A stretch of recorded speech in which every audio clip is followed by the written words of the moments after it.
All right, so I got package here. So let's see. They actually shipped it in a box. I peeled the label off of it, but they shipped it in a box, and not real good. See how easily I've done that? Like, thanks. Ship it in a box that's clearly marked. I guess nobody else really handles items when they're shipped through Amazon.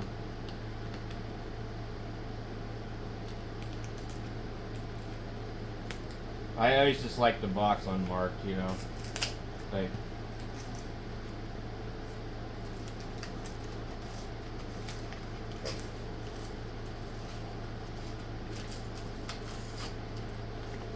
yeah, it's the only thing holding the thing shut. So,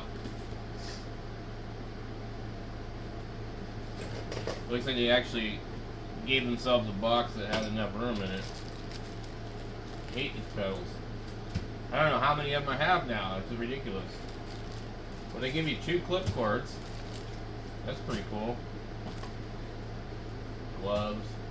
Can't they give you more than like 2 pairs of gloves? I mean, and then like caps. A couple rubber bands, some Allen wrenches. Another bottle of ink. Should be some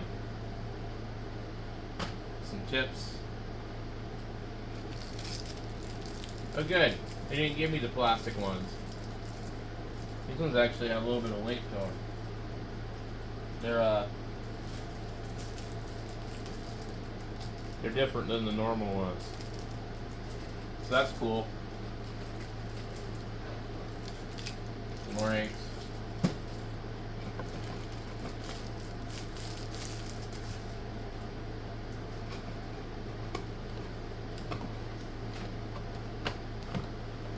Never seen a box like us. 30 mix. Okay. One banged up machine box. One not. One goofy power supply. Practice skin and transfer paper. Alright. Let's see what we have. These feel heavy.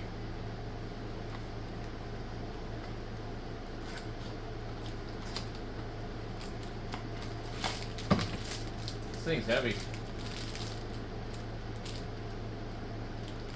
And they didn't solder the wires, so I can look down in there, and I'll be able to tell you in a second what we got. But they're short coils. I was hoping it would be full size. They're short coils.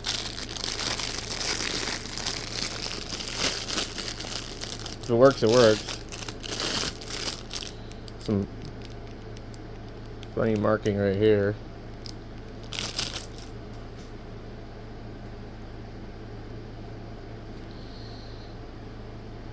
So let me pause the video. I'm going to go look in natural daylight, but that looks like copper wire, which is good. That's probably why it's heavy. So as best as I can tell, it's copper. The weight feels correct for that.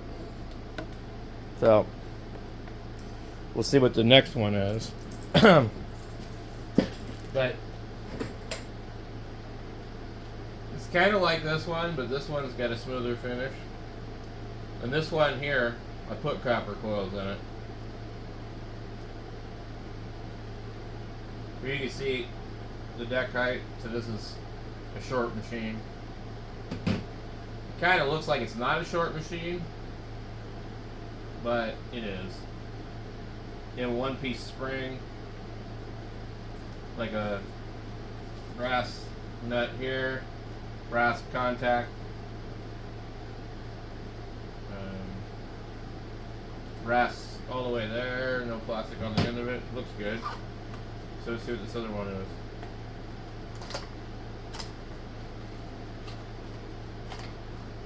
This one's different. It's completely sealed in the package. It also feels pretty heavy.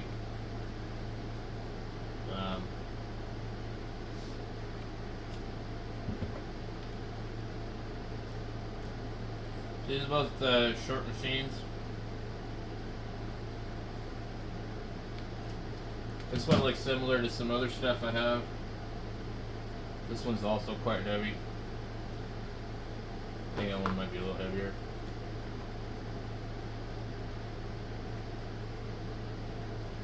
You'd almost kind of automatically tell by the weight of the machine if it's going to be any good. Let's go ahead and this thing up.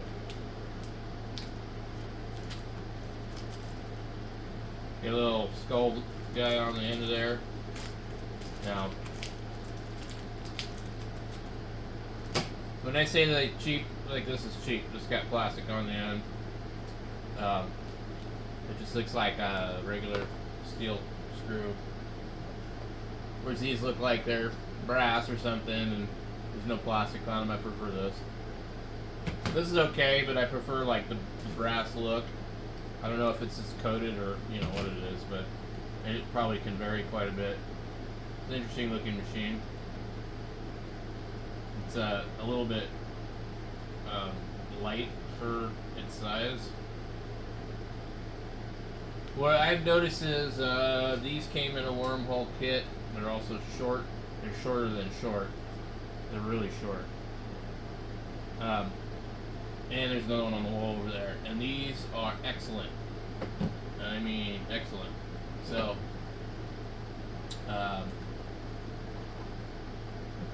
but I've noticed about if you're going to gamble with machines on Amazon, your best bet is as far as coil machines, there's like a couple, but a Wormhole tattoo kit, if you get those, usually you got a pretty good chance of not getting aluminum wire. So again, this one looks like it probably is copper, so I'll step outside just to double check, but I'm pretty sure it is because it's got the weight to it. So it sure looks like it to me. So anyway, this is kind of a strange looking machine.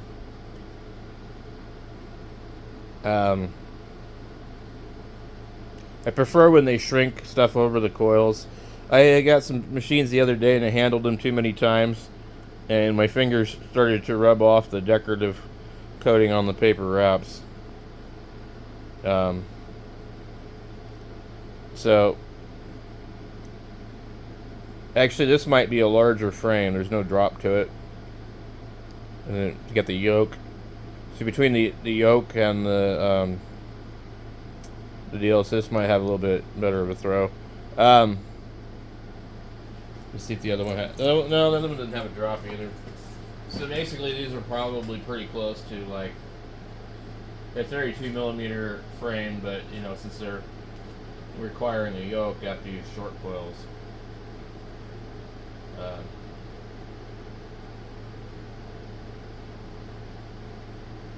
The coils are kind of different here. And they, I'll tell you right now, this one's not going to run right because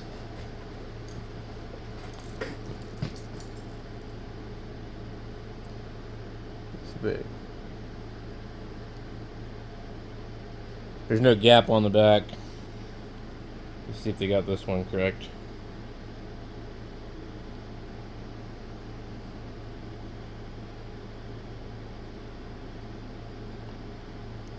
This one will run. The other one needs a spacer. They have a spacer. These are odd coils. This is kind of what I ran into before on these other machines. Physically, the coils are longer on this. On this, they're not. This one's heavier. This one has less wire on it. You can tell because the bobbin is shorter, but the what do you call it? The core. The cores are the same length, but the bobbins aren't. So, kind of like this one right here. You see a lot of the bobbin up above it. These are identical coils to me. They have the same look on the top, and a lot of what's on this machine here looks pretty similar. So I'd say they're probably made by the same company. I forget what the name of that company was. It came from a place called the All-Way Store. So I imagine that these machines, this one will run out of the box, this one probably won't run well. It just needs another washer here. It's just a little too high on the back. But, I mean, you know, for laughs and giggles, we'll run it real fast. I'm set at 7 volts. And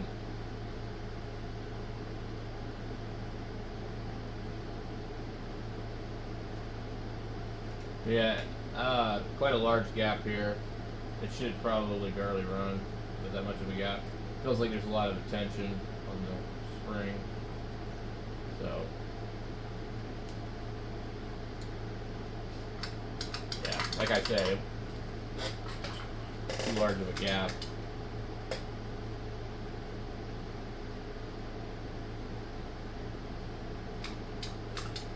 It doesn't want to pull it down. Okay.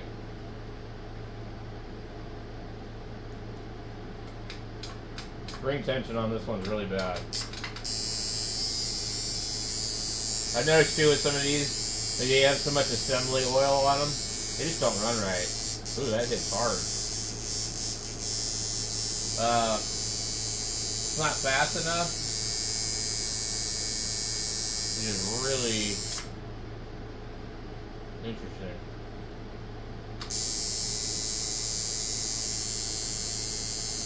It's got a lot of throw to it. 109, 110 hertz, 68% duty. 102 at 66. It probably has, they sometimes have paint in there. So this one needs to be adjusted. We knew that. This one here is probably not going to run very good. If it'll run. So, I mean, this is the problem with all these. They just don't have the time to fiddle with them. Okay.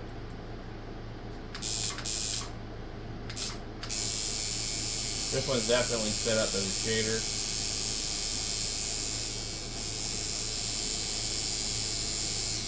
Believe it or not, it's actually running pretty good. 105 at 52%, 49% duty cycle. So this one's ready to shade, but it doesn't have, the gap is just, it's hitting on the back, but this is the closest to running good out of the box. It hits good. So this one's good. What's stopping it from hitting the back is there's a lot of spring tension on it.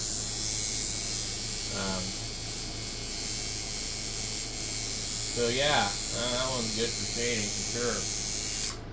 Ready to go for shading. Cool. Something to need a little bit more work, but you know.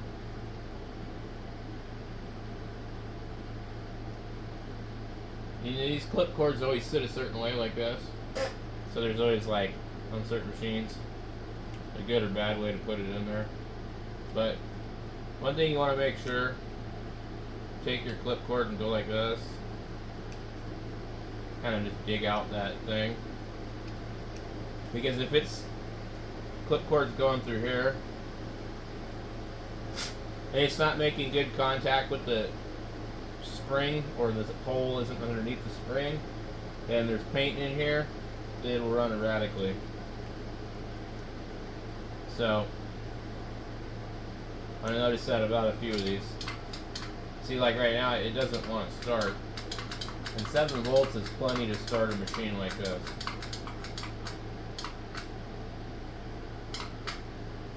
And it's drawing 1.2 amps. Now, there is just a lot of spring tension on this. So, I take my deal here, crack this loose. See how we got all that oil on there? I'm gonna wipe that off. Okay. Let's get in here and clean this up.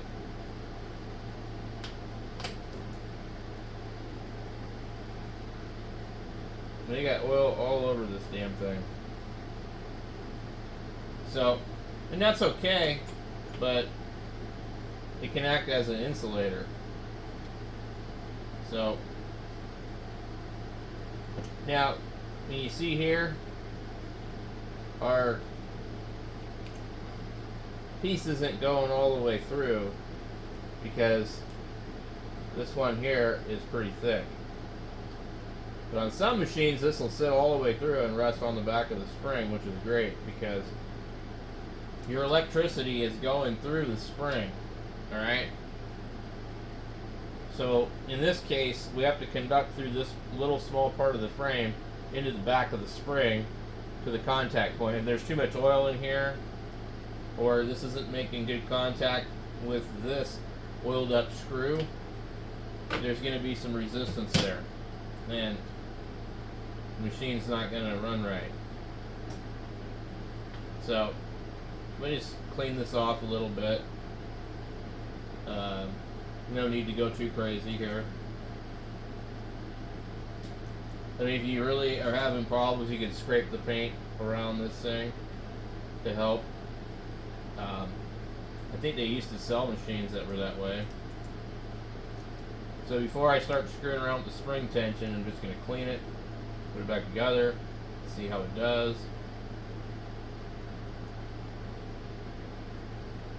Get it lined up.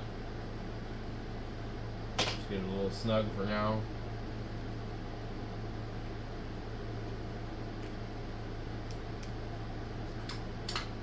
Still doesn't want to start real easy.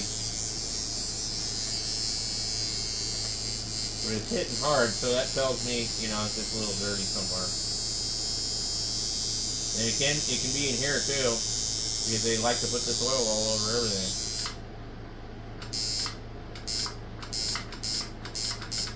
I think it just got maybe a little too much tension. We're running at 109 at 65% duty cycle, and that's really too much duty cycle. So, you go here,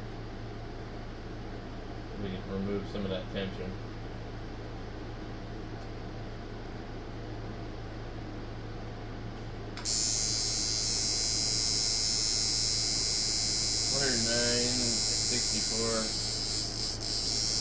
We're basically still running the same. Let me see if I can.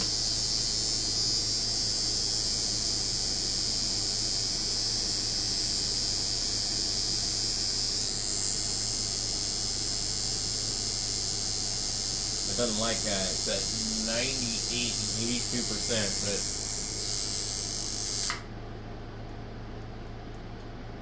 this is the spring on this is not good for a liner.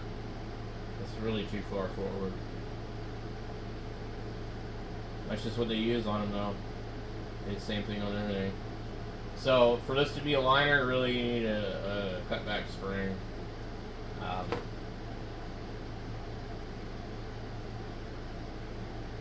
I mean, usually you can do that, you know, but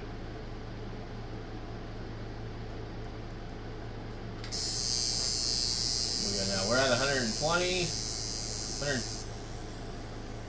Oh, thing moving on me. Okay. So now, what's cool about this machine here, though, is that we can do a bunch of different things. Let's do this. We'll move this whole thing all the way back here. Now,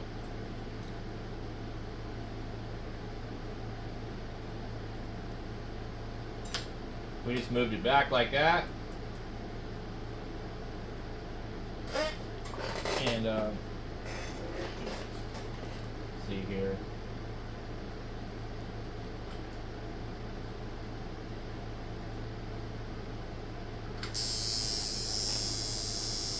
$104 at 49% duty. A little anemic.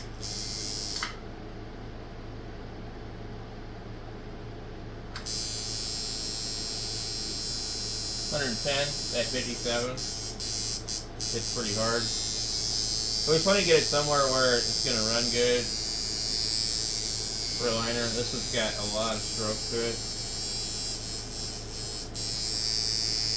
You can see my figure 8 is like a barbell.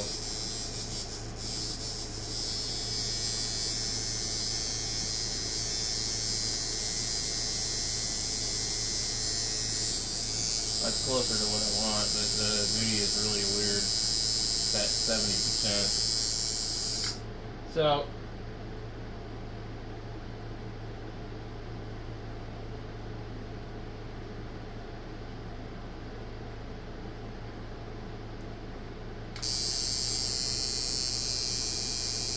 $124 at 56%. Kind of doesn't hit hard enough though. Closer to being a liner.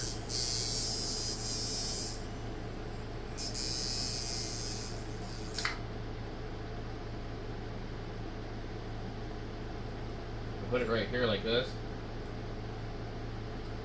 Should run really fast once I set my gap.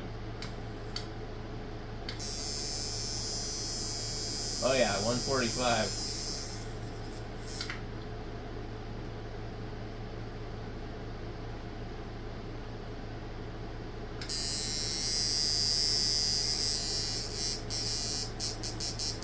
Not really hard enough. So, my opinion on this one here is the spring tension, and the spring is the issue more than anything.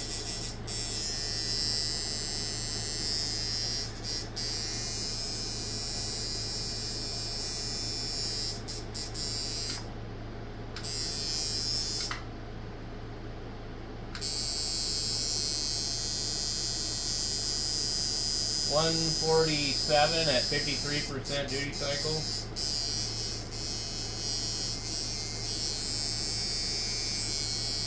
That's a fast liner, which is what you want. It seems to hit really good right here. So that would probably work pretty good, like that. It's got enough hit behind it. Let's go ahead and just make sure everything's all tight. Check the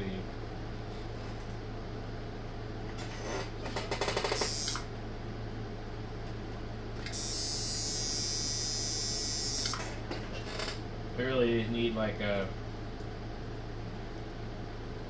I think it's off a little bit.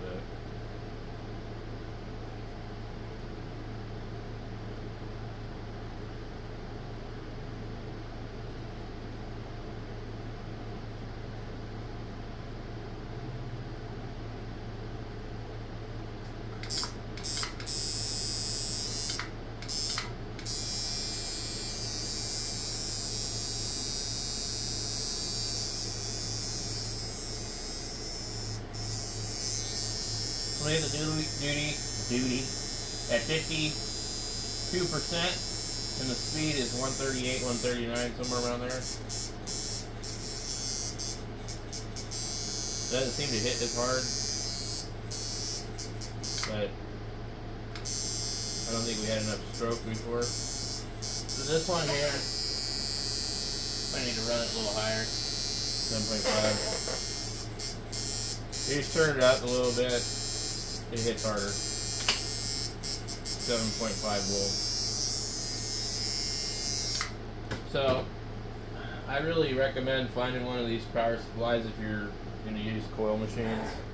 Because really, I mean, like, I know you can't see it from here, but without one, like, It's extremely hard.